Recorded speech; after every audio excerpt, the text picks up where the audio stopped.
60-some years ago, on March 27th, at 5:36 p.m., I was in Valdez, Alaska. No one knew then it was a day they would remember forever, including then 11-year-old Wade Huls. Valdez was a unique place, and that was when a ship came in. That was our connection to the outer world. Everybody would go down and take their family and their kids. They'd go down to the docks and watch the China, the steamship. While many were at the docks that evening, Wade and his friend Louis were farther from the shore. He was going to come to my house, spend the night, and we were going to play all Saturday. In that moment, Wade and Louis found themselves about 50 miles from the epicenter of the world's second largest quake. I looked up at the mountains that were above, and this a horrible noise that's hard for me to describe. The pair abandoned an attempt to enter a nearby building. And then a crevasse was opening right near me and Louis. At that age, we had no concept of what was happening.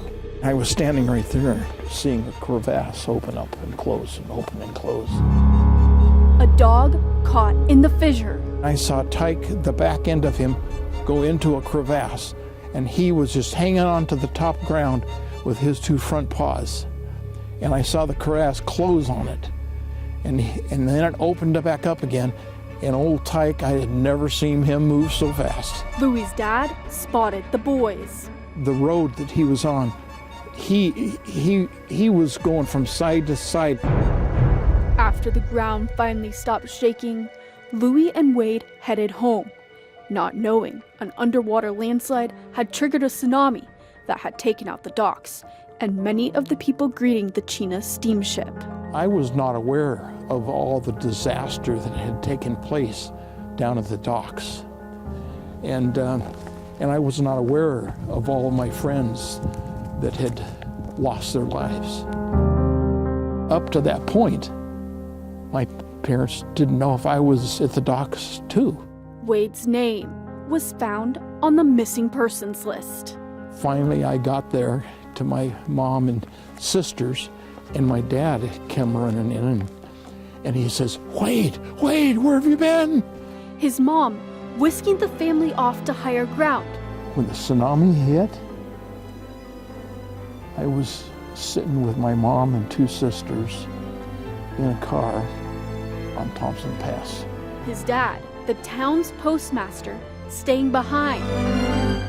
He saved everybody's mail that were in the mailboxes, probably Social Security checks, things that helped people survive. And he went down and stayed in town and put those things in a waterproof, fireproof safe. Meanwhile, the devastation continued as fuel storage tanks burst into flames. It seemed like the whole town was on fire, and it burnt for days.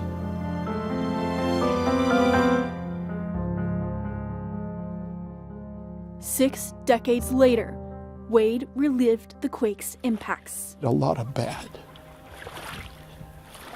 came from that earthquake. I lost friends. What name on here means the most to you? The Stewarts, because I knew all the kids from school. And I was excited that they had just joined the church. Images Wade will never forget. There are impressions that are seared into my brain. Like I said, it happened yesterday.